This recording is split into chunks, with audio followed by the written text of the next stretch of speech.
Hello everyone, welcome to ClassFix Academy. ClassFix Academy ফলৰ পৰা আপোনালোক সকলোকে স্বাগতম জনাইছো। সো ADRE 3.0 লৈ সবে ওয়েট কৰি আছিল আৰু খুব সোনকালে ADRE 3.0 ৰ নোটিফিকেশন আহিব। তো যিসকল ক্যান্ডিডেট ADRE 3.0 ৰ কাৰণে প্ৰিপাৰেচন চলাই আছে তেওঁলোকৰ মনত এটা ডেফিনেটলি প্ৰশ্ন আছে যে স্যাৰ ADRE 3.0 ৰ কাৰণে আমি কোন কেটা কিতাপ ফলো কৰিম বা কোন কেটা কিতাপ আমি পঢ়িম। স্যাৰ আমি ম্যাথছত দুৰ্বল হয় ম্যাথছৰ কাৰণে কোনটো কিতাপ ফলো কৰিম। স্যাৰ আমি ইংলিছত দুৰ্বল হয় ইংলিছৰ কাৰণে কোনটো কিতাপ ফলো কৰিম। স্যাৰ জেনাৰেল ষ্টাডিজটো কোনটো কিতাপৰ পৰা পঢ়িলে ভাল হয়। ডেফিনেটলি সবৰে প্ৰশ্নৰ উত্তৰ আমি দিম আৰু ভিডিঅ'ত খুব ধুনীয়াকৈ ডিসকাস কৰি দিম যে ADRE 3.0 ৰ কাৰণে কোন কেটা কিতাপ বেষ্ট হয় আৰু এই কেটা কিতাপ ফলো কৰি আমাৰ ষ্টুডেন্টস বিলাকে ADRE 1.0 ক্ৰ্যাক কৰিছে ADRE 2.0 ক্ৰ্যাক কৰিছে আৰু এইবেলি ADRE 3.0 তো ষ্টুডেন্টস সকলে ভাল ফলাফল দেখাব পাৰিব যদিহে তেওঁলোকে এই কেটা কিতাপ ফলো কৰে। সো সাবজেক্ট ওয়াইজ আমি বুজাই দিম যে কোনটো সাবজেক্টৰ কাৰণে কোনটো কিতাপ বেষ্ট হয়, ঠিক আছে। আৰু প্ৰথমতে মই ক্লিয়াৰ কৰি দিছো যে এই ভিডিওটো কোনো ধৰণৰ পেইড প্ৰমোশন ভিডিও নহয়। আমি পঢ়িছো কিতাপ কেইটা আমাৰ ষ্টুডেন্টে পঢ়িছে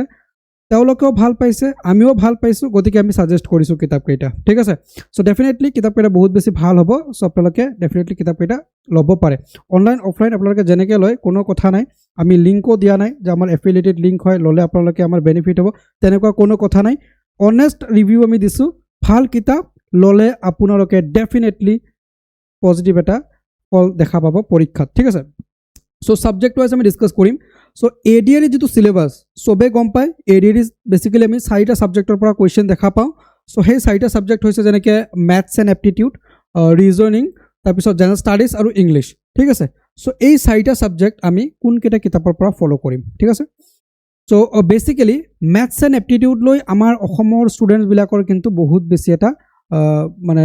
দিগদাৰি পায়, ঠিক আছে, বা ম্যাথছ এণ্ড এপ্টিটিউডটো চালে বহুত বেছি ভয় পায়। আমাৰ অফলাইনত যিমান ষ্টুডেন্ট আহে আমাৰ অনলাইনত যিমান ষ্টুডেন্ট আহে সবৰে কিন্তু এটাই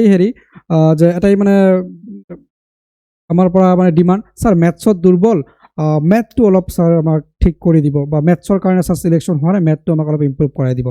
সো ডেফিনেটলি আমি তেওঁলোকক খুব ধুনীয়াকৈ পঢ়াওঁ। আপোনালোকৰ যদি পঢ়িব বিচাৰিছে আমাৰ লগত তেন্তে আমাক যোগাযোগ কৰিব পাৰে 70996363 নম্বৰত বা আমাৰ যেটো এপ আছে ClassFix Academy সেইটো ডাউনলোড কৰি লৈ খুব ধুনীয়াকৈ প্ৰিপাৰেচন আৰম্ভ কৰিব পাৰে। সবে প্ৰিপাৰেচন আৰম্ভ কৰিছে সো আপুনি বহি নাথাকিব প্ৰিপাৰেচন ষ্টাৰ্ট কৰক, ঠিক আছে।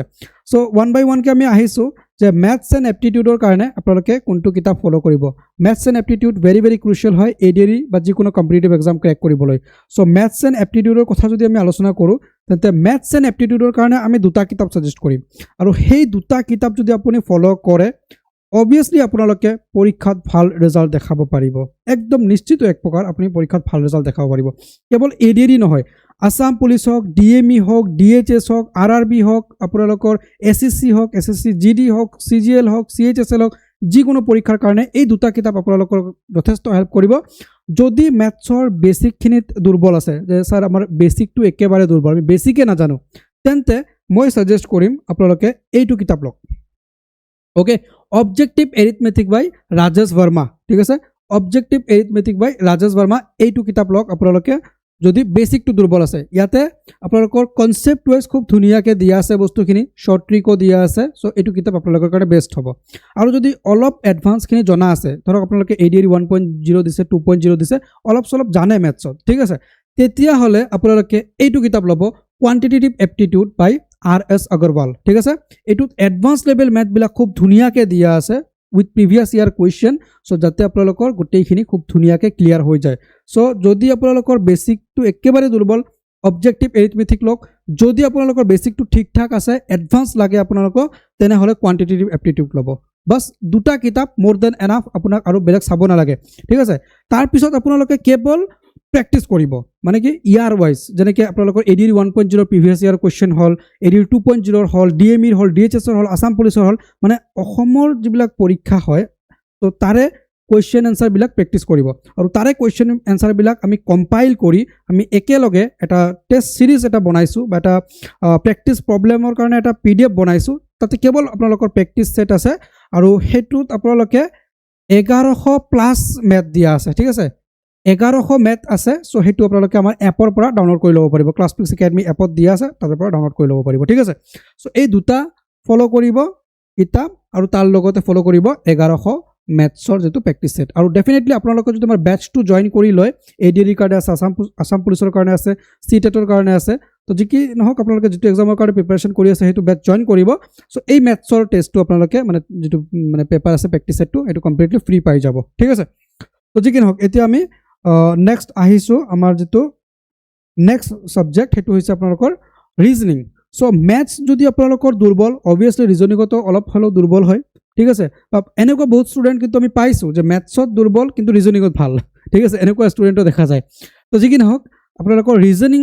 এটা কিতাপৰ পৰা ফলো কৰিলে মোৰ দেন এনাফ কাৰণ কি ৰিজনিংটো হৈছে উপস্থিত বুদ্ধিৰ ওপৰত মানে আপুনি প্ৰেক্টিছ কৰি যাব পৰীক্ষাত কি প্ৰবলেম আহে সেই প্ৰবলেমটো নিজৰ উপস্থিত বুদ্ধিৰ সৈতে সলভ কৰিব লাগিব আৰু তাৰ বাবে আপোনালোকৰ এটা কিতাপে যথেষ্ট মানে হৈ যায় আৰু হেতু হৈছে verbal and non verbal reasoning by RS. Agarwal ঠিক আছে verbal and non verbal reasoning by RS. Agarwal এইটো কিতাপ যদি আপোনালোকে ফলো কৰিব পাৰে দেন আপোনালোকৰ কাৰণে মোৰ দেন এনাফ ঠিক আছে আৰু তাৰ লগতে আমি যিখিনি ক্লাছত প্ৰভাইড কৰিম সেইখিনি তো ডেফিনেটলি আপোনালোকে চাব তো ক্লাছৰখিনি আৰু তাৰ লগতে এইটো কিতাপৰ পৰা ফলো কৰিলে দ্যাটছ এনাফ এডিআৰি কাৰণে হৈ যাব আপোনালোকৰ ঠিক আছে নেক্সট আমি আহিছো নেক্সট সাবজেক্ট লৈকে যেটো হৈছে আমাৰ general studies which is very very vast okay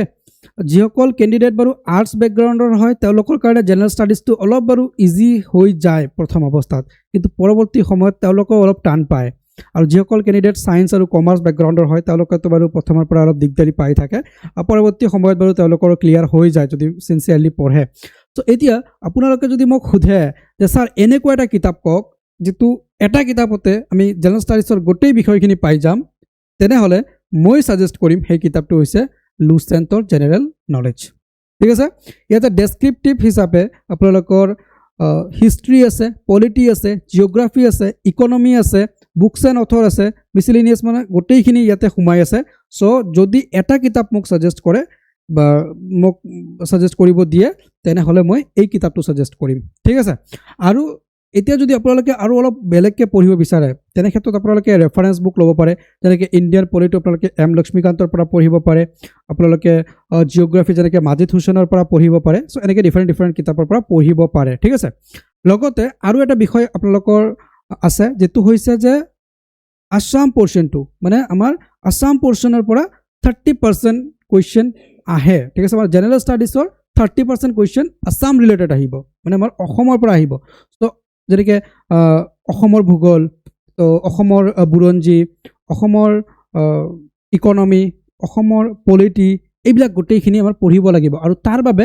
Assam ইয়াৰ বুকটো বেষ্ট হয় আপোনালোকৰ সো আসাম ইয়াৰ বুক কাৰেণ্ট যেটো হয় হেতু আপোনালোকে লৈ ল'ব এটা আসাম ইয়াৰ বুক এটো আপোনালোকৰ ইচ্ছা ঠিক আছে দুই তিনটা ভাৰ্জনত আপোনালোকে পাব দুই তিনটা ৰাইটাৰৰ পাব সো যোনটো আপোনালোকৰ কাৰণে বেষ্ট লাগে হেতু আপোনালোকে ল'ব পাৰে জাস্ট মই ইয়াতে এটা দেখাইছো এটো ল'ব পাৰে বা যেটো ভাল লাগে আপোনালোকক আসাম ইয়াৰ বুক ল'ব পাৰে ঠিক আছে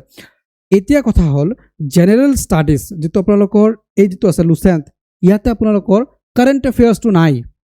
ঠিক আছে সো কাৰেণ্ট এফেয়াৰ্স কিন্তু এটা খুব ইম্পৰ্টেন্ট হয় এডিআৰিৰ কাৰণে কাৰণ কাৰেণ্ট এফেয়াৰ্সৰ পৰা আপোনালোকে 3 পৰা 4টা কুৱেশ্যন পাব সো সেই কাৰেণ্ট এফেয়াৰ্স পোৰ্শনটো ক'ৰ পৰা কভাৰ কৰিব সো কাৰেণ্ট এফেয়াৰ্স কভাৰ কৰিবলৈ হলে আপোনালোকে ডেফিনেটলি ক্লাছফিক্স একাডেমীৰ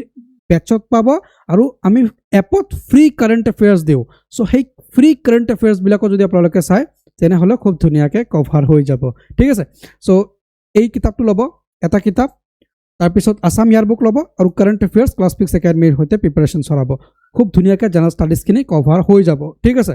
তাৰপিছত যেটো বহুত বেছি ষ্টুডেণ্টে মানে টাফ বুলি ভাবে হেতু হৈছে ইংলিছ সো ইংলিছটো ক'ৰ পৰা কভাৰ কৰিব সো ইংলিছ যদি আপোনালোকে কভাৰ কৰিম বুলি ভাবিছে তেনেহলে মই আপোনালোকক এটা কিতাপ সাজেষ্ট কৰিম আৰু যদি তাতকৈ বেছি কিতাপ লাগে আপোনালোকক দুটা কিতাপ সাজেষ্ট কৰিম দুটা কিতাপৰ পৰাই আপোনালোকৰ ইংলিছ একদম ক্লিয়াৰ হৈ যাব আৰু এডিআৰি হওক বা আপোনালোকৰ যিবিলাক প্ৰতিযোগিতামূলক পৰীক্ষাত ইংলিছ থাকে গোটেইকেইটা পৰীক্ষাৰ কাৰণে ৰেডি হৈ যাব আপোনালোকে সো ইংলিছ আপোনালোকে যদি একেবাৰে বেসিকৰ পৰাই দুৰ্বল হয় তেনে ক্ষেত্ৰত আপোনালোকে ফলো কৰিব essential English okay essential English এই কিতাপটো ফলো কৰিব দিশা পাব্লিকেশ্যনৰ হয় ঠিক আছে আৰু যদি বেসিকখিনি ঠিকঠাক আছে গ্ৰামাৰখিনি পাৰে জাস্ট আপুনি কম্পিটিটিভ এক্সামৰ কাৰণে প্ৰিপাৰেচন চলাব তেনে ক্ষেত্ৰত আপোনালোকৰ এই কিতাপটো সাজেষ্ট কৰিম SP বক্সিৰ ওকে সো মোৰ যদি প্ৰিফাৰেঞ্চ আপুনি দিয়ে দুটা কিতাপৰ ভিতৰত কোনটো ভাল বুলি বা কোনটো মোৰ প্ৰিফাৰেঞ্চ হয় দুটাই ভাল কিতাপ কিন্তু মোৰ প্ৰিফাৰেঞ্চ কোনটো হ'ব সো মোৰ প্ৰিফাৰেঞ্চ হ'ব এইটো সো ইয়াতে আপোনালোকৰ গ্ৰামাৰ পৰ্চনটো ধুনীয়াকৈ দিয়া আছে ইয়াতেও আছে বাৰু কিন্তু ইয়াতে ইজিলি দিয়া আছে চবে ভালকৈ বুজিব পাৰে ঠিক আছে আৰু এক্সাম ওৰিয়েণ্টেড কুৱেশ্যনছবিলাকো ইয়াতে খুব ধুনীয়াকৈ দিয়া আছে সো এক্সাম ওৰিয়েণ্টেড কুৱেশ্যনছবিলাকো প্ৰেক্টিছ কৰিব পাৰিব খুব ভাল কিতাপ হয় দিশা পাব্লিকেশ্যনৰ কিতাপ সো এইটো আপোনালোকে ল'ব পাৰে ঠিক আছে আৰু তাৰপিছত যদি আপোনালোকে আমাৰ বেচটো জইন কৰি লয় তেনে ক্ষেত্ৰতো বাৰু আপোনালোকে গোটেইখিনি পাইয়ে যাব যিমান যি আছে আমাৰ এই 4টা ছাবজেক্টৰ মেথ ৰিজনিং জেনেৰেল ষ্টাডিজ আৰু ইংলিছ এই 4টা ছাবজেক্টৰে ক্লাছেছ আমি খুব ধুনীয়াকৈ প্ৰভাইড কৰি আছোঁ ADR 1.0তে আমাৰ ষ্টুডেণ্টে ভাল ফলাফল দেখাইছে ADR 2.0তো দেখাইছে এইবুলি ADR 3.0তো তেওঁলোকে বহুত ভাল ফলাফল দেখাব চ' আপোনালোকেও যদি ADR 3.0 ক্ৰেক কৰিমেই এনেকুৱা এটা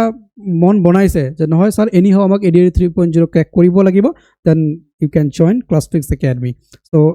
লিংক ডেছক্ৰিপশ্যনত আছে আমাৰ এপটো ইনষ্টল কৰি ল'ব তাৰে পৰা জইন কৰিব পাৰিব বা আমাৰ যিটো অফিচিয়েল নম্বৰ সেইটো হৈছে